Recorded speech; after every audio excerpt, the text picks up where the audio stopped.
Rise and shine. Pour yourself a cup of coffee and tune in to Good Morning Aurora. News, weather, and really cool interviews. Monday through Friday from 8 to 9 a.m.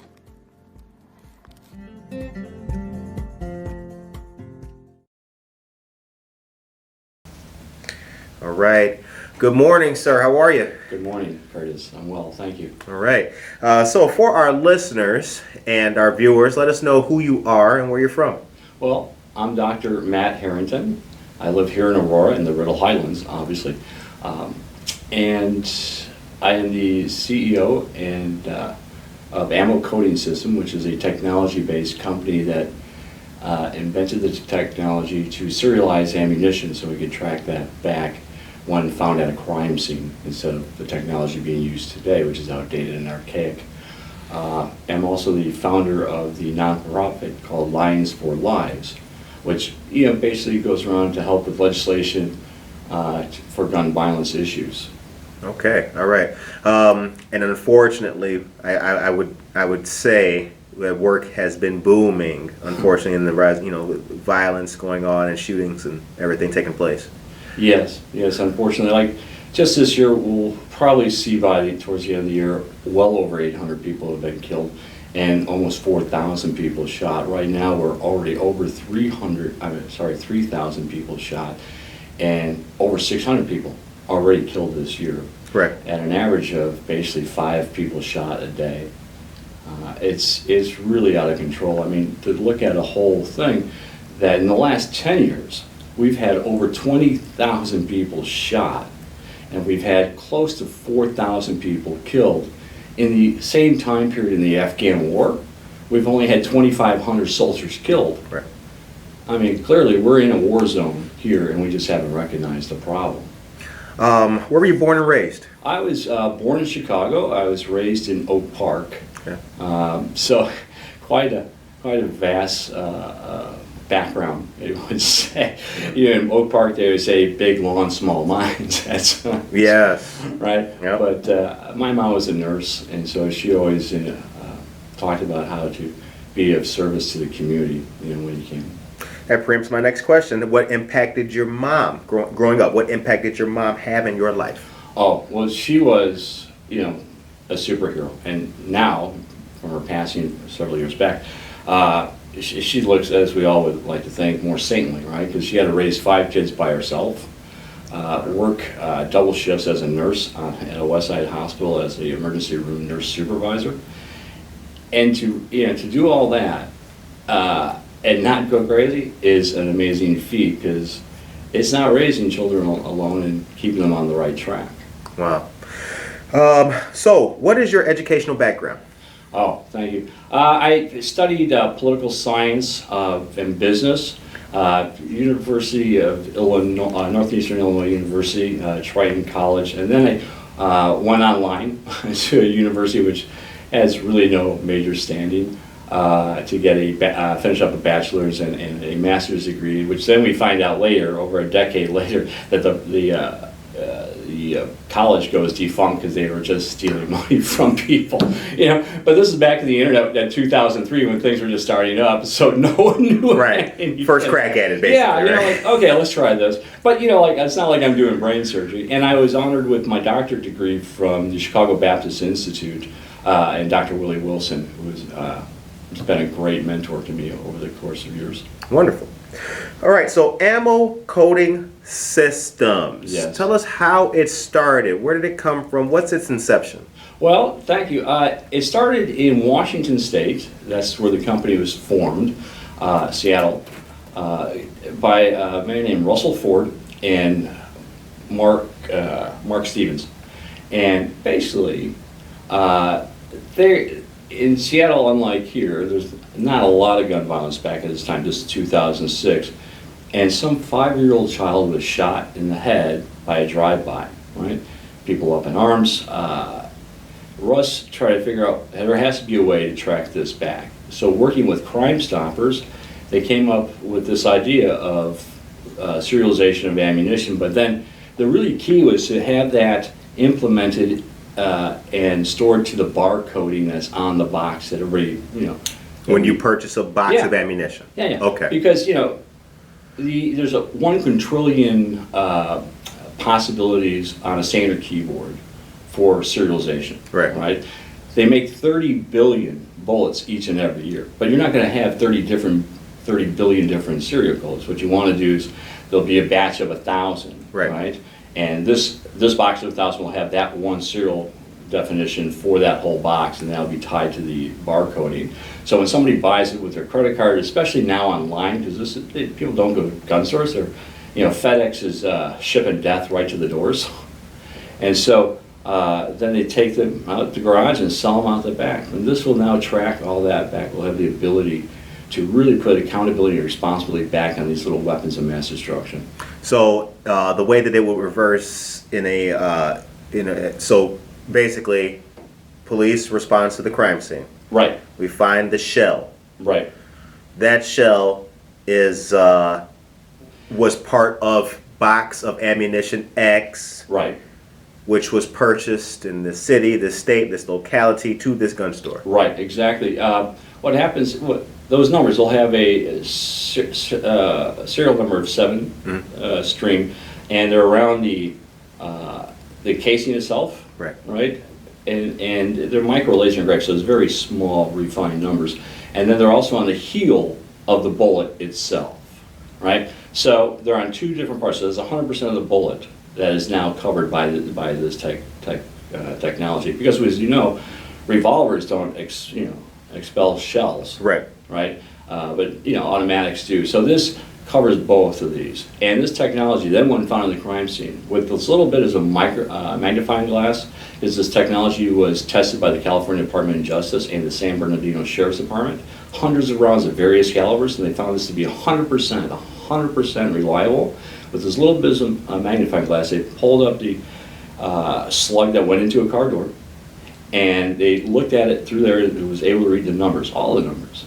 Now, they only need 20% of a bullet to read that, to get those numbers, and within 5 seconds at a crime scene now, you'd be able to put those numbers in and be able to find out who bought it, when they bought it, and where they bought it. Right. And really have a good starting point and not a guessing point as we do right now, because with technology that we use now, we're stuck back in the last century. They talk about destroyation and rifling marks of how they try to match bullets right now. Well, the funny part is with a bullet, right, it comes from a barrel. The barrels are made just like Xerox copies, right, one after another until that bit wears out. So you could have thousands of the same striations through the barrels themselves until that bit wears out. Right? So then they change it out then. So all you find from that is, okay, it has a right twist with da-da-da-da-da, and it came from a Smith & Wesson. Know a lot about the gun, but nothing about who actually bought that. So the technology today is outdated. What are they using? What's being used, and at what levels is it being used? Well, they talk about the NIBIN, right, situation, thing through the ATF FBI situation. Okay. They've had this since 1976, I believe, so, over a quarter of a century. They have 46 million images that have been logged of all the, different bullets from all over the country. Smaller, the police departments send them in for ballistics, if they can match this deal. That takes about 48 hours just to do that part. So far in that period of time, they've only had 229,000 matches to 220 cities that sent in bullets. Wait a minute, so this is from 1976? Up to now, right. 46 million images. And this is on their own website. They have 229,000 matches. So their bullets are matching, right? Right. 229,000 of them to 220 system investigation leads, but 0 arrests and 0 convictions from this technology, all at a cost of millions of dollars a year, which, is nothing more than propaganda.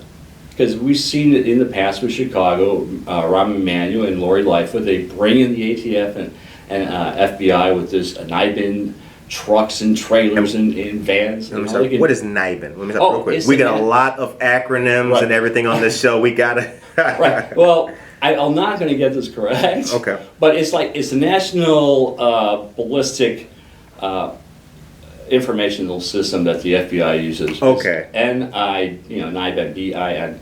And the acronyms, National something ballistics, yada, yada, yada. I'll look that up, Never, yeah. I can never get it right, and I apologize. I just know it always has NIBIN. Oh yeah, I got you. Because it just doesn't work.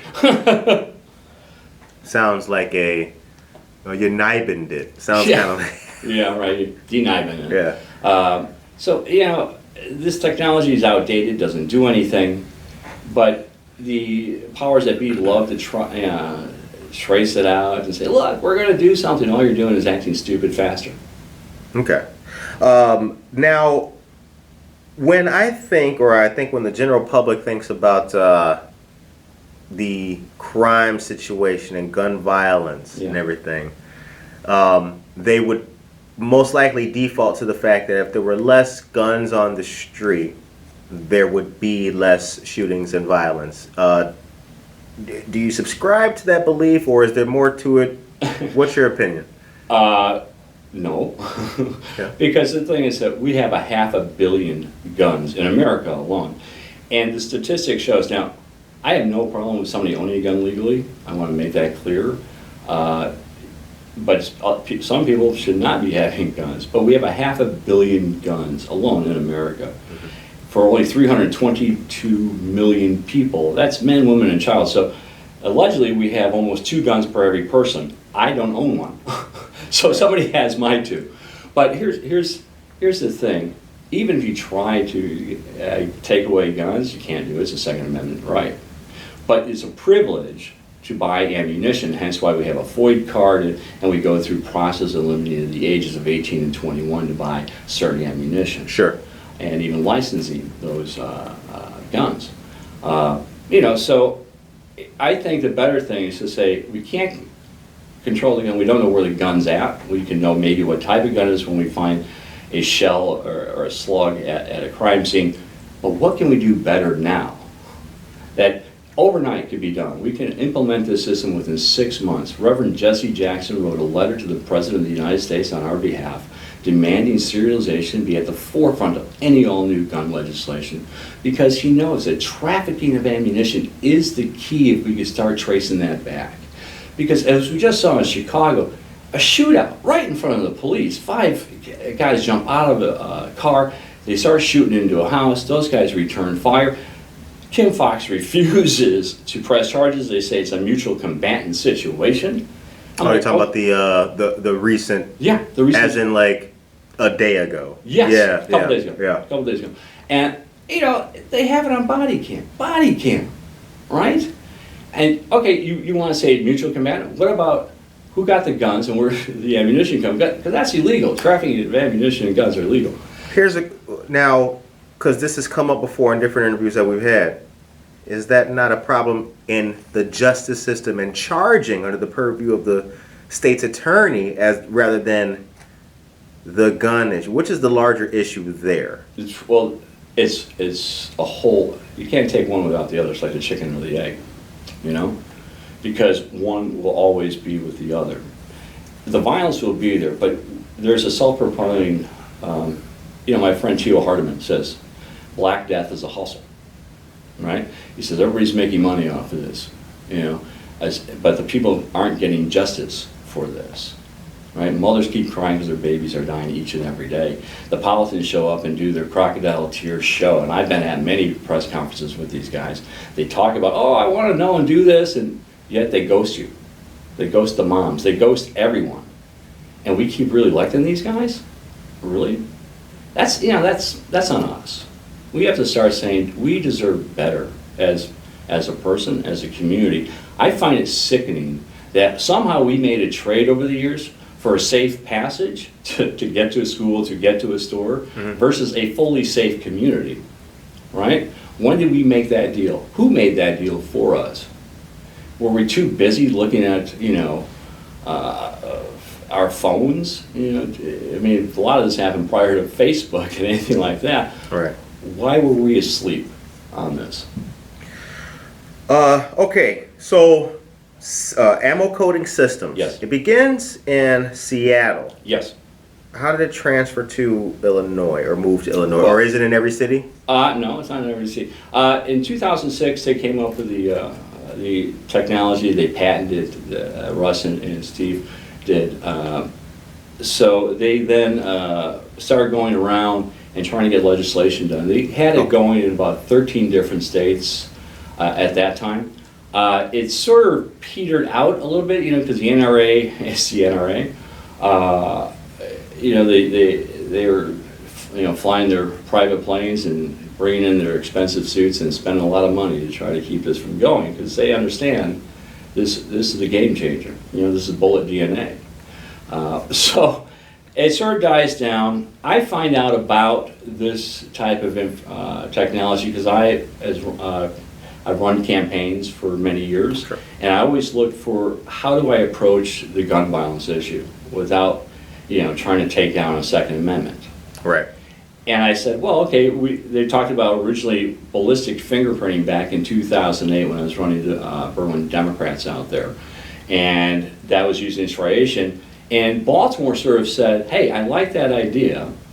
Baltimore, Maryland. Mm-hmm. I like that idea. They then started their own pilot program, but I always pointed out, you can't do it at a state level. You have to have it done at the manufacturers and have them take a photo of the bullet that would come out so they can match it up, right? In that database system, that NIBIN system that we just spoke about. But of course, they don't want to do that. That takes way too much time and it's really labor intensive. So they found out how it doesn't work for them to do it on a state thing. It's too overwhelming and it's too subjective because the rifling marks are subjective. You have to look at, I have to look at, we might see two different things, right? This came about. It popped up on my news feed. I called up these guys and I said, tell me about this. As the founder of the not-for-profit, I wanted to know more. So I started pushing that type of homegrown grassroots deal. Let's get this going, let's get this going. In 2015, they approached me to saying, they're older gentlemen, they're in their late 70s, they came up with this, and they said, we can't do this anymore, we're old. Would you please help us? Would you come on board? And I said, sure, I'll come on board as your CEO and chairman. I want $0 for this because this is about doing the right thing, not about doing a paid thing.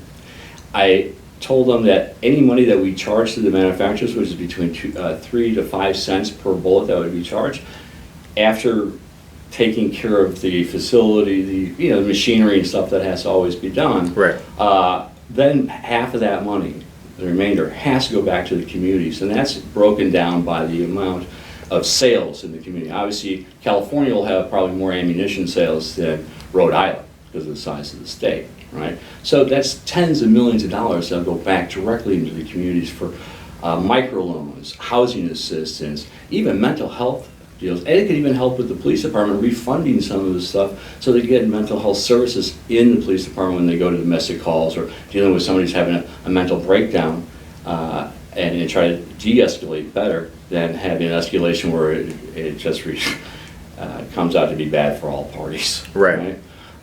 So this ability came about then, and since then I've had the House bill here, which is now 3088, for the serialization of ammunition, in the Rules Committee for now the 6th year. And we're trying to get this done, but we're really excited how Reverend Jackson stepped up just prior to this COVID. He sent out the letter to the president demanding this stuff. We had to wait until he got better and out of the hospital. Now he's back in. Now he's asking us to Jesse Jackson, you mean? Yeah, Reverend Jesse Jackson. I'm sorry, to keep now pushing forward with our mission, because violence still continues. The bodies are piling up, and yet they just turn away. I mean, until recently, when I was used to point out on Monday mornings how they treated the shot and killed like a sports score. The media would run you see it from 5 a.m. to about 9 a.m. And you see 36 shot, 3 dead. Oh no, it's 50 shot, it's 5 dead. I saw one weekend it went from 36 to 84 people shot, from 3 people dead to a dozen killed, right? As if it was a sports score. I mean, it's like, it's Chicago normal. And we turn around and we just say, what's on the View today? Polls, unfortunately, had 50 people shot and killed in a club. We had that on the weekends. The Pulse nightclub, Yeah. you mean? Yeah, right. Well, we had that here in Chicago on a weekend, and I don't see any memorials for the families. So you mentioned the NRA. Yeah. What's been the effect, or how have they been counterproductive? Always. We were at the hearing down in the State House for the bill, just to try to get it out of rules and maybe get it to a floor vote, right, eventually. Right. And the NRA came down there and they were talking, well, it's about freedom, it's about freedom. I pointed out, well, we all want freedom to live. Right. And then I pointed out in the hearing that the NRA reminds me of big tobacco in the NFL. You know, I didn't know if a bullet flew in the air, it could kill someone. You know, guns don't kill people. People do. Oh, that's right. But somebody had to load it. Somebody didn't, buy it, and somebody shot that thing. So right. But what's their specific bullet point issue problem that they have besides? I know that they just lobby likes to use that word as as mayonnaise for everything. But that's it. They say freedoms. Okay. Freedom, right? My freedom, it doesn't stop you from buying a bullet, right? Are you going to buy the bullet or not? Do you have intention to go out and to sell that to somebody that shouldn't be having a bullet? I want to know about that, right? If it lands in some 5-year-old's head, I want to know who did that. You know, who's responsible? That bullet has a trail. They just claim it's about personal freedoms and it's a backdoor to background checks. I'm like, look. If you go through a background checks, which I'm for, and even higher background checks, unless you've done something like criminally or mentally been put away that's in a court record, you're going to fly right through a background check. And criminally, it would have had to have been a felony. Yes. Right. Right. And so the point being that unless that happened, and we people have nefarious intentions, right? This will keep going on. Yeah, the whole good guy with an argument thing it's as smart until that guy turns into a bad guy. Right. The moment that good guy turns into a bad guy, then there goes that as well.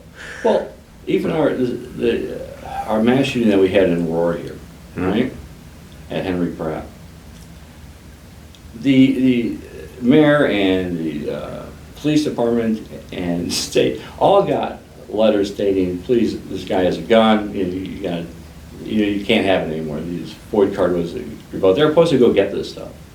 Where'd they got letters? Oh yeah. And so, and then they didn't do it. I mean, Aurora and the police department, they're all being hit with lawsuits regarding this, their inability to do what their job was supposed to do because they're all pointing at one another at this point. So, I sort of say great that the police chief, is left retired, but she was getting out of Dodge before she was, put through a deposition. Right. Excuse me. So, what cities? So since the inception, and I think it was 2006 of ammo coding systems. Okay, so since 2006 until present date, what's been the real problem areas in regards to mass violence and shootings and things like that? I mean, where is the bulk of the work, unfortunately, been taking place? I'm not understanding that. So from 2006 until now, gun violence has been huge in some cities and less in others. Has Chicago been the focus from 2006 until then, or have there been other cities? No, there's been other cities, but I've been mostly focused of Chicago. Okay, sure. Because you're local, right? But Chicago is unfortunately number one with a bullet.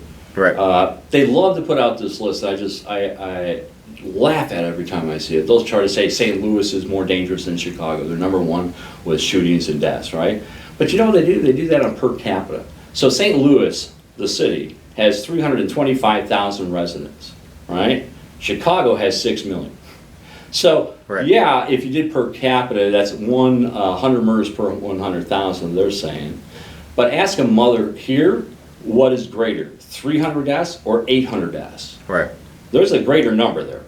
Each number is significant, and each mother would say, no, mine is just as, if not, worse than yours. So now the legislation is caught up, as they say. Oh yeah. And what's the prospects of it being passed? Well, I don't think it's going to get done in this session going into even to November. Okay. But I think now with, again, Reverend Jesse Jackson's influence, it will help now on more of a national level, right? And there's a article coming out tomorrow, being Friday, from a French magazine, which is like a Time type magazine there. It's called Le Vif, L-E-V-I-F. And it's a full-throated thing about the letter that Reverend Jackson sent to the president.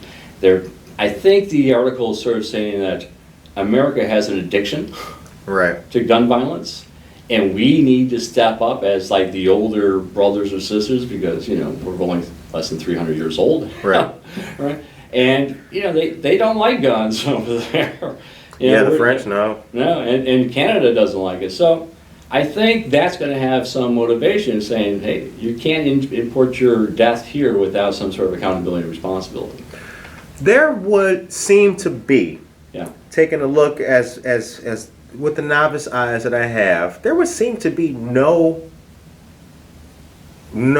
threat, in air quotes, to the Second Amendment from this legislation. It doesn't seem like there's nothing Second Amendment about it. There isn't. There is nothing that's threatening to the Second Amendment. It's not. This only adds to accountability and responsibility. Look, we can trace lettuce that was used as like toilet paper by some farmer in southern California, right? We could trace back lead toys to China that come in by that are harming our children, but we don't want to trace the lead that are flying around our streets today that are killing our children.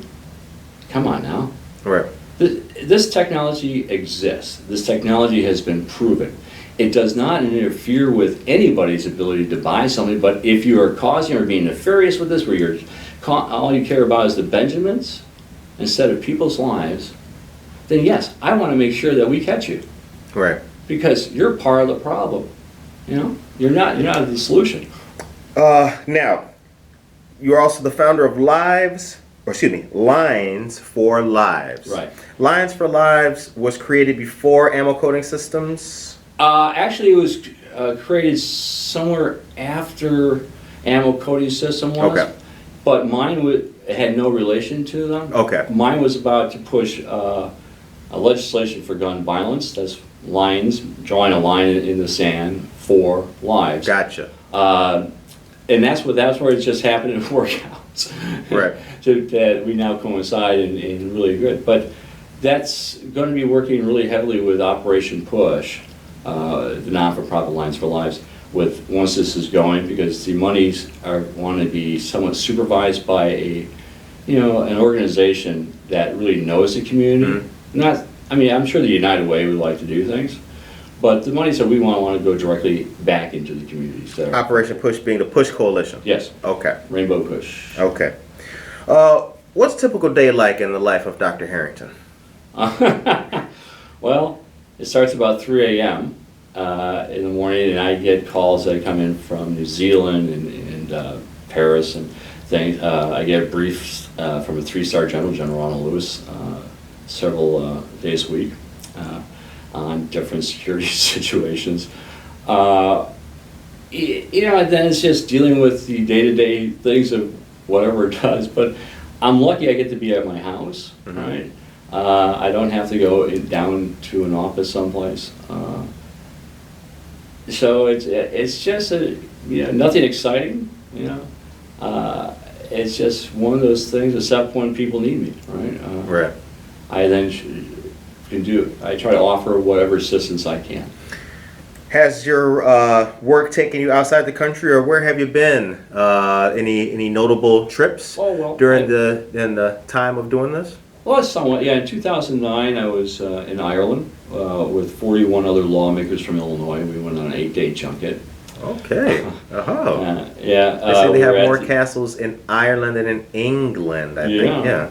So we were all over there. Nice. We were, having different ideas of what was going on for legislations for both countries. At that time, we were in the midst of the financial crisis, and President Obama was just elected, and our group, obviously being from the Illinois House, it was Speaker Madigan at the time, John Cullerton, Dan Burke, Mike McCall. I mean, there was a host of people there.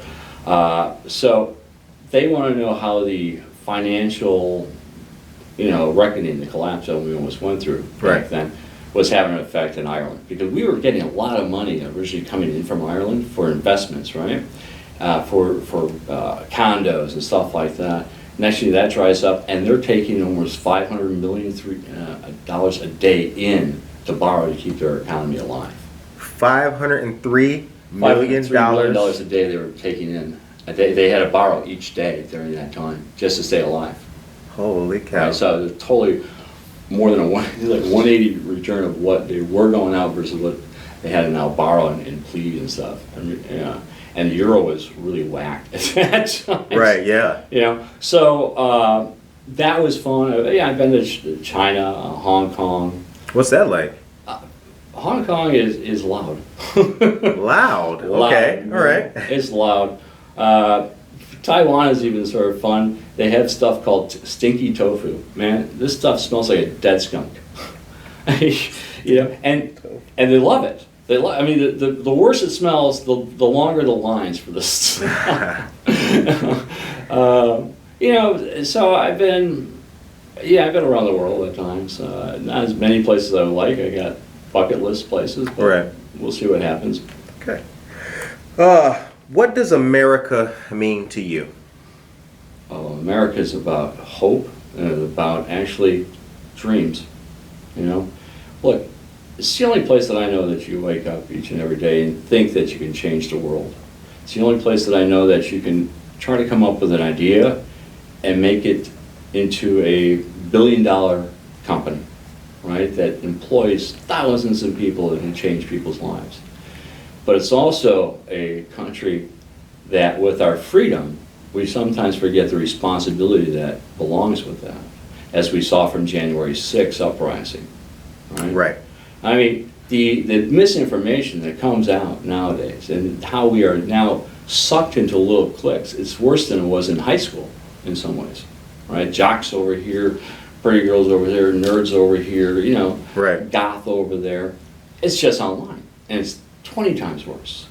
And our news programs used to be balanced. I mean, all across the board. But at times when I was growing up, we only had 4 channels, right? And most of them were black and white. Right? Okay. We had Channel 9, Channel 5, Channel 7, Channel 2, yeah. Right? 32. And at that time, we didn't have 24-hour channels, right? Because this is the 60s and 70s. The TV goes on at 5 a.m. and it would turn off really at basically 11 a.m. Yeah, one of our listeners told us something like that. She said that there used to be like one of the last things you'd hear on TV was, "Do you know where your children are?" Right. Or something like that, and then it would end. Yeah. It would be like this thing going on. Wow. Right? So this is how old I am. Well, we can remember that. But now it's 24/7. And look, these companies like Facebook are there to make money. They're not there to help. They say, "Oh, we're opening channels of communication and connecting the world." They know from their own documents how this destroys young girls' images and pushes them to suicidal tendencies. That whistleblower should have got a Medal of Honor. Yeah. The recent one that Yeah. we talked about, yeah. And to your point, that was like a direct quote from her. She said, like, yeah, no, that was the memo. We're bringing people together, but it's just they are ruining lives, and they had the data that showed that. And they know, and they know it. It's all about the money. It's all about the Benjamins. Right. So it's up to us to act better. All right. Which of the two, to you, you can buy ammunition at a store, but you can buy ammunition online. Yes. Which of the two would you eliminate? Neither. I just put the tracking numbers in it. People are going to want to buy ammunition, right? It's a very small amount of people that actually own guns and buy ammunition. It's less than 28% of the population of the United States.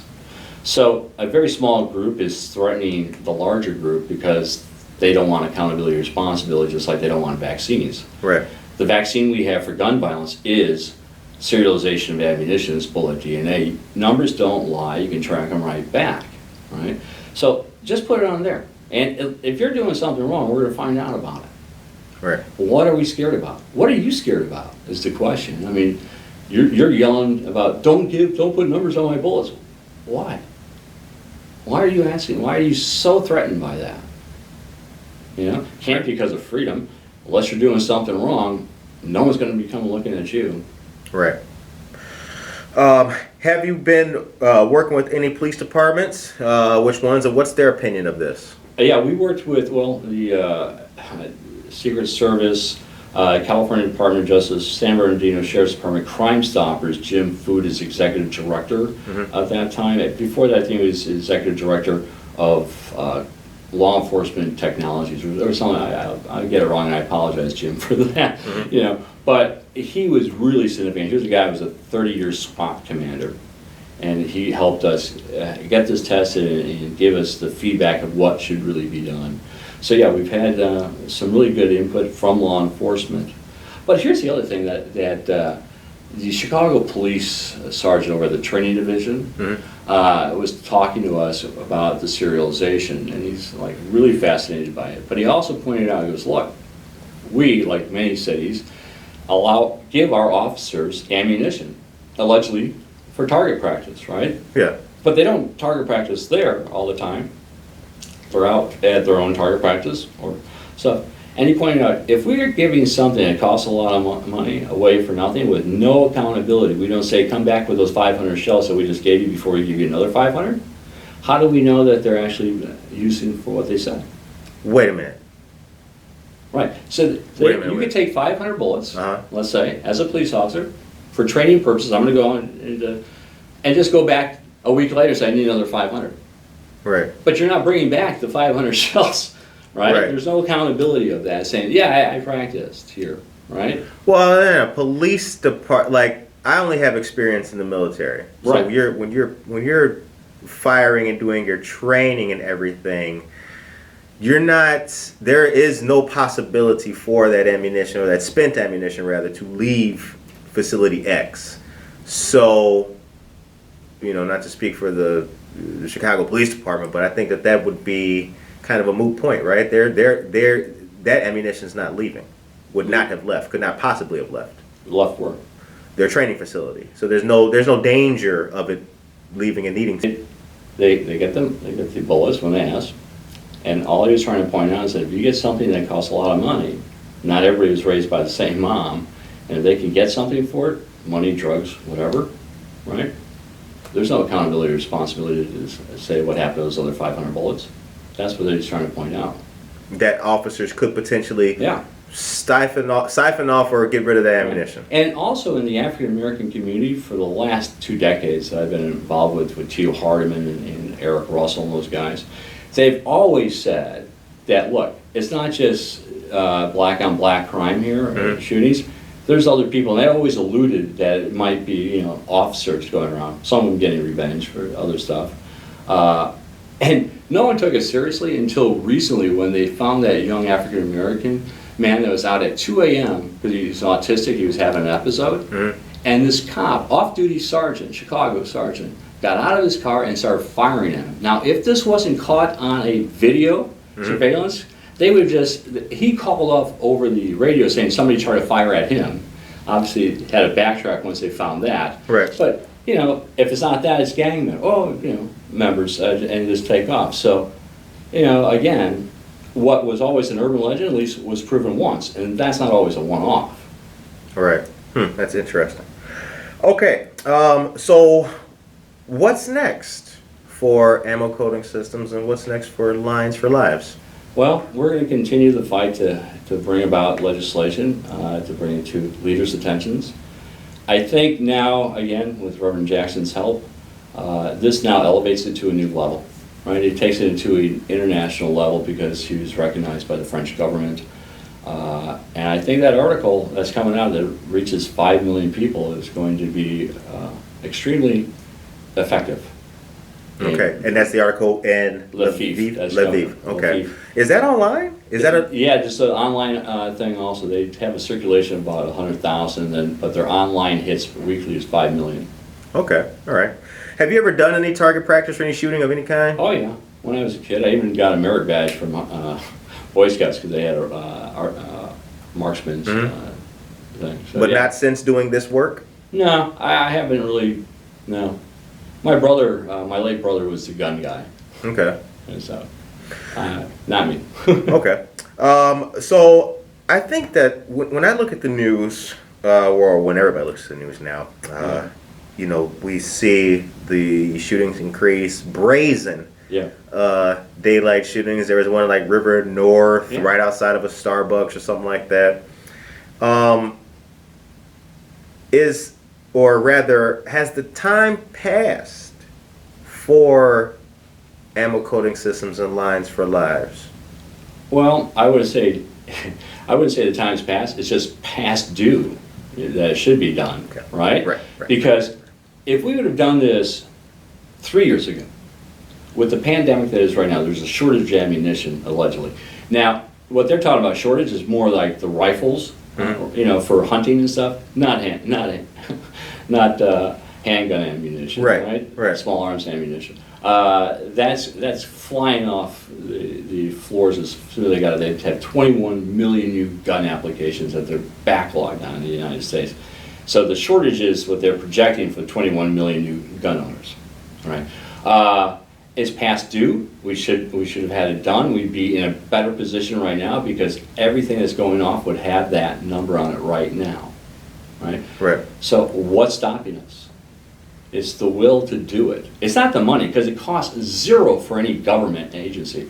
This is done to a cost to the manufacturers that is going to be passed on to the customer, but isn't a nickel worth a kid's life?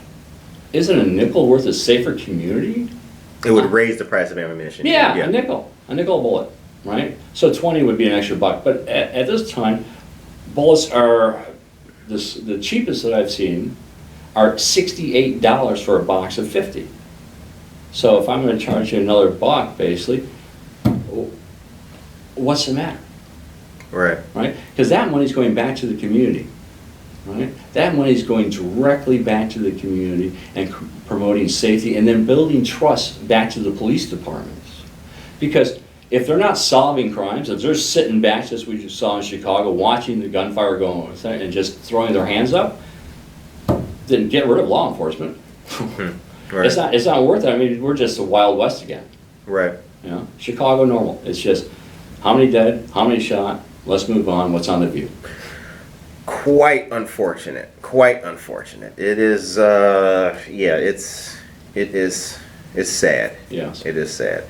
All right. So since this is an Aurora show, Yes. what do you like to eat in Aurora? What do you like about our city? What have you noticed in your time here, from the Aurora of then to the Aurora of now? Well, I notice how we're trying to change and come along, but then we always have stumbling problems, right? Timing with us, excuse me, is always bad. Before it was a financial collapse, and now it's a pandemic.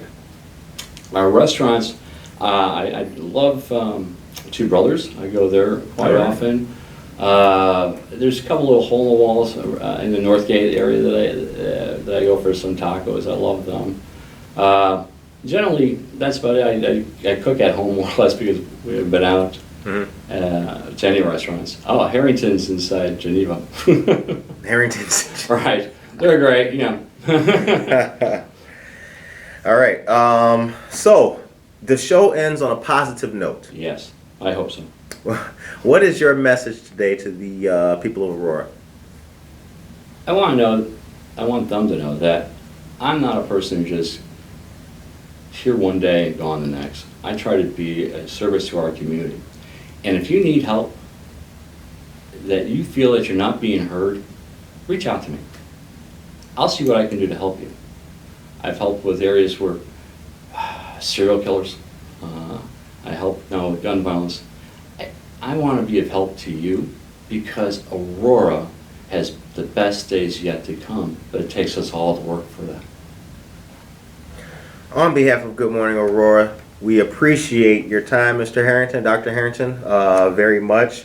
How can folks learn more about websites for ammo coating or for Lines for Lives? It's on Facebook, so go to Ammo Coating System on Facebook, or Lines, that's with the number 4, Lives. Or look me up, Dr. Matt Harrington. I'm on there, and reach out to me, be a friend. All right. All of you guys, we hope that you enjoyed this interview and got something out of it and have been enlightened a little bit more. Tune in tomorrow morning for another great show, and we wish Dr. Harrington the very best, as with all of you. Take care of yourself and each other. Thank you.